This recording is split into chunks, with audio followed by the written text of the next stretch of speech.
नमस्कार दोस्तों, हमारे संस्कार चैनल में आपका बहुत बहुत स्वागत है। आज हम आपके लिए लेकर आए हैं गणेश जी को तुलसी न चढ़ाने के पीछे की कहानी। तुलसी धर्मराज की छोटी लड़की है। अपने ऊर्जावान दिनों में वह नारायण की अविश्वसनीय प्रशंसक थी। जब वह गंगा के किनारे टहल रही थी, वह गहन चिंतन में बैठे रमणीय गणेश की ओर दौड़कर गुरु कृष्ण के पास पहुंची। माता पार्वती की संतान होने के कारण गणेश असाधारण रूप से उत्कृष्ट हैं।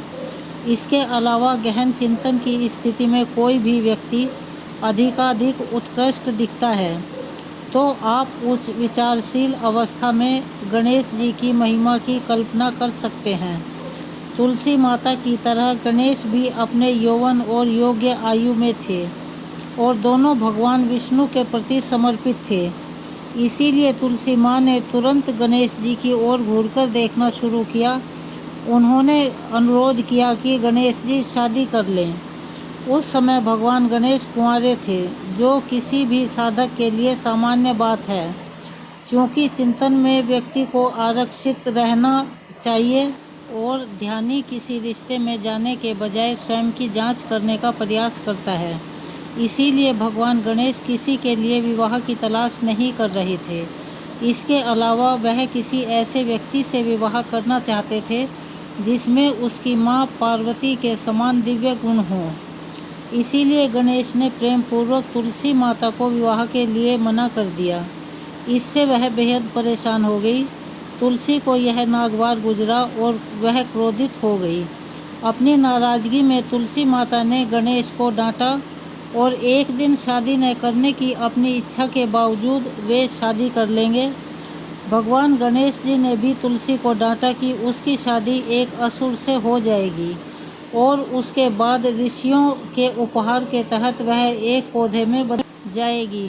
इस निंदा को सुनकर तुलसी माँ को अपनी गलती का एहसास हुआ। उन्होंने गणेश जी से क्षमा मांगी और उत्तम गीतों के साथ उनसे प्रार्थना की। उसकी वास्तविक प्रार्थनाओं को सुनकर गणेश जी संतुष्ट हो गए और उन्होंने कहा, तुम पौधों में अतुलनीय मानी जाओगी। तभी देवता तुम्हारी सुगंध से संतुष्ट होंगे। भगवान विष्णु तुम्हारे पत्तों का प्यार पाकर असाधारण रूप से प्रसन्न होंगे। हो सकता है तुम्हारा प्यार में हमेशा मेरे लिए अनुपयुक्त रहोगी। इतना कहकर गणेश जी वहाँ से चले गए। बाद में दुष्ट के अनुसार तुलसी माता ने शंखचूड़ नामक शैतान से विवाह किया। वह एक प्रतिबद्ध जीवन साथी थी और वे विभिन्न वर्षों तक प्रसन्नतापूर्वक रहे। तभी एक देवताओं के साथ लड़ाई में उसके पति की मृत्यु हो गई। उस समय दिव्य प्राणियों से अनुदान प्राप्त करने के बाद वह तुलसी बनने की दिशा में आगे बढ़ी। हिंदू परिवार के आंगन में नियमित रूप से तुलसी का पौधा लगाया जाता है और इसे बाग बगीचों में भी लगाया जाता है।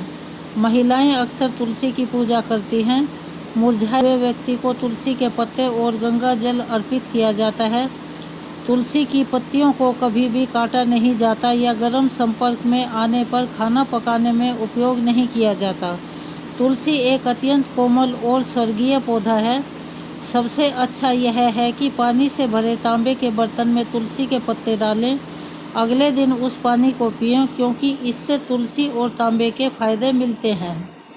जब तुलसी का पौधा उगता है तो उसे पवित्र नदी में प्रवाहित कर दिया जाता है, लेकिन इसे कभी भी को अर्पित नहीं किया जाता। इसीलिए भगवान गणेश जी को कभी भी तुलसी नहीं चढ़ाते हैं। अगर आपको हमारी ये कहानी अच्छी लगी हो, ये वीडियो अच्छी लगी हो, तो प्लीज़ हमारे चैनल को सब्सक्राइब करें और ज़्यादा से ज़्यादा शेयर करें। और ऐसी ही कहानियाँ सुनने के लिए, जानकारी प्राप्त करने के लिए हमें सहयोग करते रहें। धन्यवाद।